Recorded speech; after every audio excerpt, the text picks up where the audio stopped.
Hello and welcome. I am Elisa, and this is my channel. Today we're going to have a conversation. Just you and me. And what we're going to talk about is the new Netflix docuseries, Crime Scene, The Vanishing at the Cecil Hotel, which is going to be released on February 10th. If you haven't already, they have a docuseries on Netflix that is The Night Stalker, The Hunt for a Serial Killer, which debuted on January 13th. And these two are going to intersect just a little bit. And during this, I'm going to talk about both of them a little bit. And if you haven't seen the Night Stalker documentary, I highly recommend that you watch this documentary. For those of you that are here a lot, have been around a long time, you know that I watch a lot of documentaries, and my rabbit holes are many and varied. So I can watch anything from crime scenes, serial killers, cooking, and how to get on to the New York City Ballet. It's varied. This Night Stalker documentary is by far one of the best docuseries that I've ever seen. I started this series at 3 o'clock in the morning in my home in the dark. I was the only one awake, and I discovered a few things about myself. I'm afraid of Richard Ramirez. And found myself within a very short time wishing I hadn't started the docuseries at 3 o'clock in the morning. Also, as I've mentioned many, many times on my podcasts, there are certain sounds that affect me, that cause me to be afraid. I found a new one on that docuseries, and so the noise that Godzilla makes still has some 4-year-old child in me terrified of that screeching noise, which also lends itself to twisting metal. That kind of a noise scares me. It's very similar in tone to the Godzilla noise. And there's a few scenes during the Richard Ramirez docuseries in which they use a violin playing a very low bass, and it goes,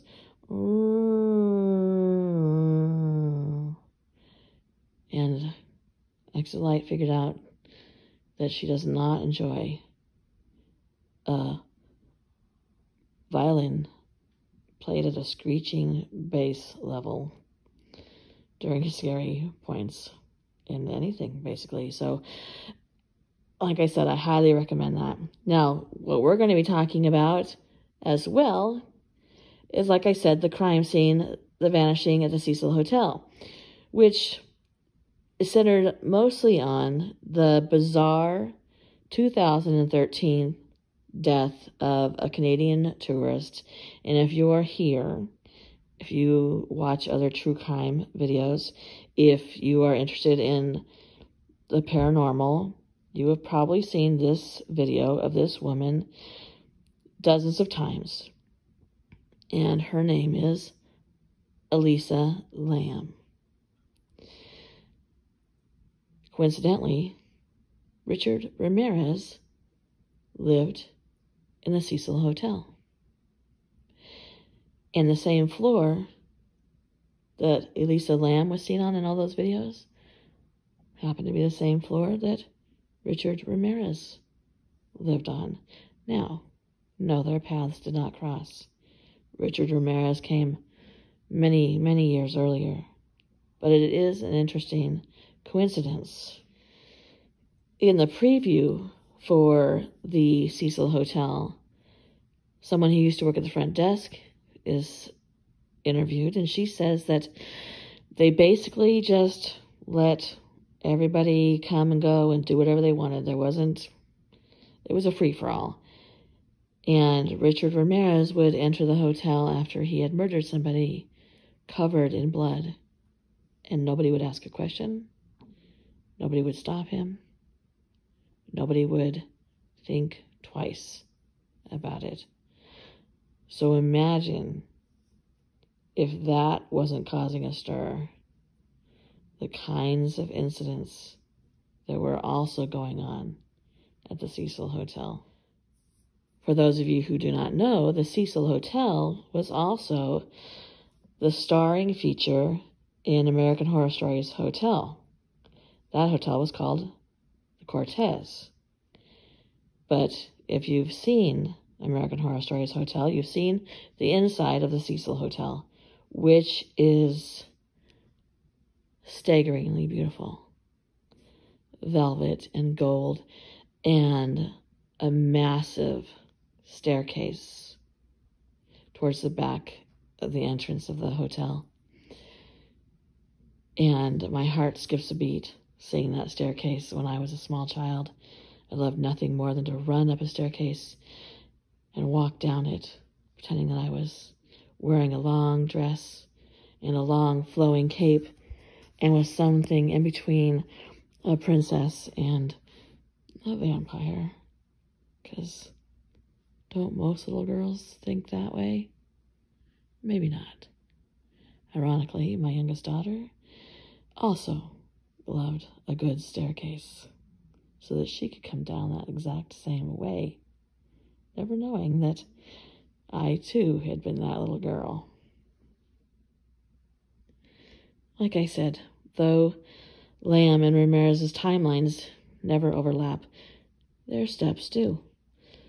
Before Elisa went missing, she was reportedly last seen at the Cecil in downtown Los Angeles, a once grand lodging destination that turned Depression area dive.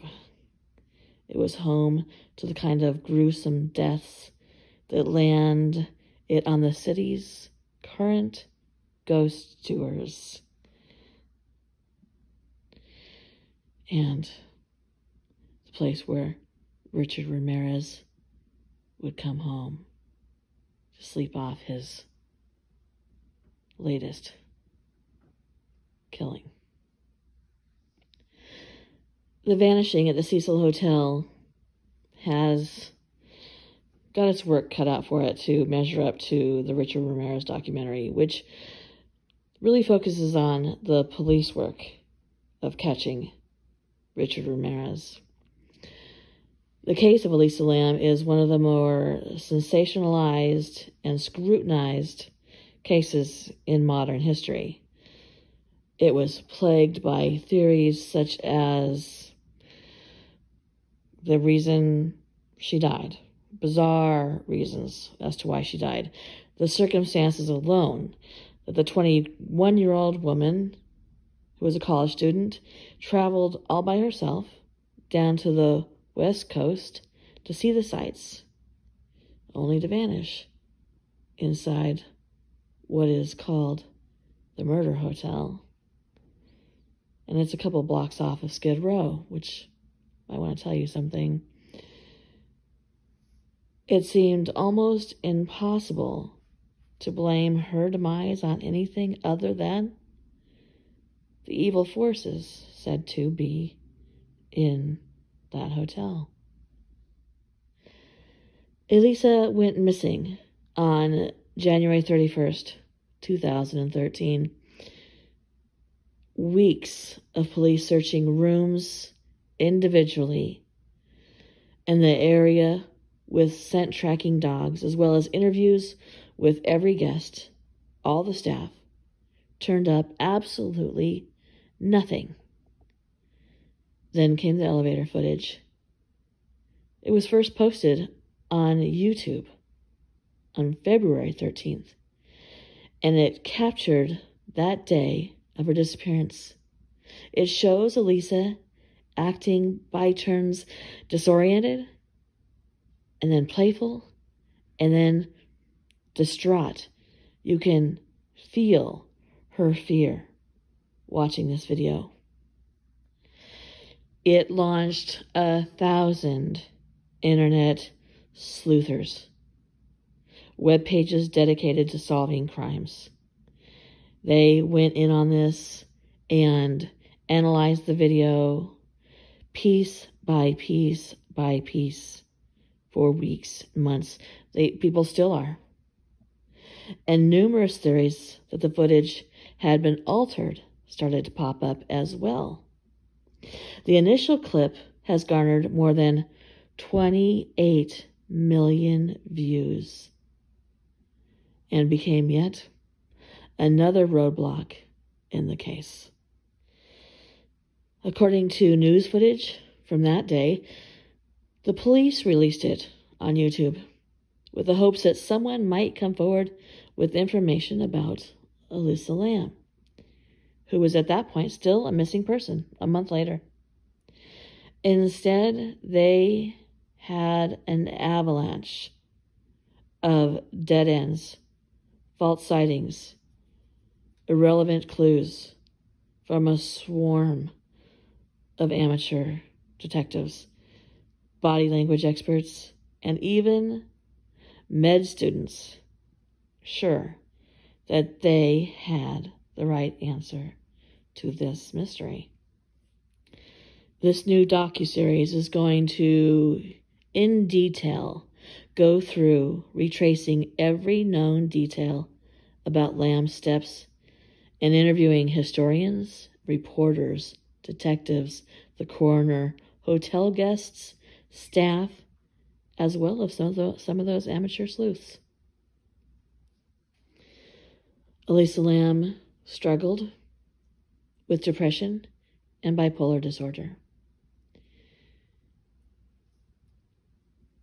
And no bizarre theory is left unturned. Did the creepy death metal singer who just 2 weeks after Elisa's stay in the hotel, who filmed a video in the hotel about a woman being murdered, have something to do with her disappearance? Or was she playing the Korean elevator game, which is a ritual in which visiting hotel floors in a specific order whisks you to another dimension? Or was it something as simple as a connection to the Skid Row tuberculosis outbreak that was reported during her vanishing, and the fact that one of the tests used for TB is called the Lam-Elisa test? That's strange, isn't it? And then, of course, one can't help but wonder if the Cecil Hotel had absorbed her into its demonic possession. In its nearly 100-year history, the landmark has seen an assortment of rapes, suicide, murders, drug deals, serial killers, much, much more unfold within it, happening so unsavory that it earned the nickname the Hotel Death. And those are just the non-natural deaths occurring in the hotel, which has had some 300 guest rooms and another 300 single-room occupancy residences. The hotel's former manager, Amy Price, notes in The Vanishing that upon taking the job, the maintenance manager walked her through the entire hotel, noting that many natural and unnatural deaths had taken place there. He would just point and say, "Someone died here. Someone died there." Price recalls suicides, overdoses, murders. At one point, she's quoted as saying, "I think I asked him, is there a room here that maybe somebody hasn't died in? I never got used to that," she said. A few minutes later, Price adds, "We constantly had people pass away. I believe in the 10 years I worked there, there were about 80 deaths. Perhaps the Cecil has a life-claiming murderous force in its DNA." Finally, after weeks of searching for Elisa Lam and her initial disappearance, guests began complaining of low water pressure and a bad taste in the water. and a foul smell. That sent the hotel maintenance to the rooftop and the police back to the hotel. Lam's body was discovered on February 19th, 2013, in an 8-foot-tall water cistern on the hotel rooftop in a restricted area, completely inaccessible by guests. Of course, the news of her discovery only brought more speculation and emboldened the public to resist the official explanation for Lam's disappearance, which was her mental health. But by June of 2013, her death was ruled an accident. But that did nothing to stop the questions, to stop the onlookers, to calm people's fears. Questions still remained. Had she been in the cistern all along? How did she get there? Between locked doors, locked gates. It's on the roof of the hotel. Was it the result of a psychotic break? Or was it murder? Recently, there was a viral TikTok video, and it showed Elisa Lam at the Cecil Hotel's elevator once again and revitalized the mystery of her death, suggesting that the impression she left on strangers still goes deeper to our core than we might realize, or that answers might be accepted. A death that is still not sitting right with me, the caption read. By the time Elisa Lam arrived in Los Angeles and went to stay at the Cecil Hotel, drawn by the hotel's budget prices and proximity to the downtown's allegedly thriving hotspots, it had been rebranded and was no longer called the Cecil, probably to hide the hotel's horrible, horrendous history, and it was rechristened Stay on Main. Unfortunately, Stay on Main's entrance, though it did lead to its own lobby within the Cecil, was only 3 renovated floors of the Cecil Hotel. The tenants were still below it, and the residential units and other guests were above. Its bank of elevators was shared by all of them, residents and guests. It said that they never got any questions about that fact, but according to LAPD Detective Sergeant Jim McSorley, that connection meant that guests were frequently interacting with the people who were called downtrodden. The guests who, quote-unquote, gave the hotel a bad reputation to begin with. Prostitutes, the drug addicts, the serial killers.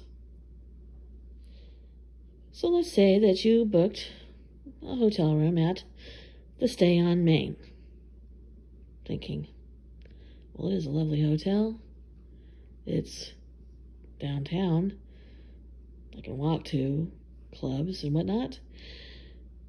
The problem is, you could be getting on an elevator with someone who was high, someone who had just been released from jail or prison or a mental institution. It could also be disgusting in there too. The people that worked there used to call it the vertical toilet. If nothing else, one thing is clear.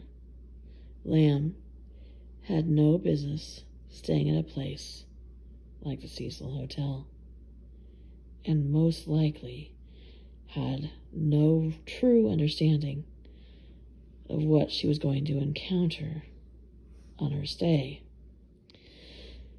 And something I can't help but wondering, if somebody does have a mental illness and they go into a place as dark and full of evil as the Cecil Hotel, can that mental illness be exacerbated by the darkness? Can it be more accessible to the haunting? Can it cause a 21-year-old college student to be playing 1 minute, or appear to be playing 1 minute, and then to be trying to make herself as small as possible in the corner of the elevator to hide another? According to historians, drifter Richard Ramirez fit right in at the Cecil Hotel. The place was also known to house other serial killers. Another famous one was the Austrian serial killer Jack Unterweger, who strangled women with their own bras. He stayed there in 1991. In 1985, Ramirez returned to his 14th floor room covered in blood after peeling off his bloody clothes in the alley. The historian said, and no one had a problem with that. So, if you decide to watch this docuseries, come back and have a conversation with me about it. I cannot wait for your input. I cannot wait for you to tell me what you think is possible. Or if perhaps it is simply unexplainable. Thank you for coming to my channel. Please give this video a thumbs up. Please subscribe. Please click that bell to be notified when my content goes live. Good night.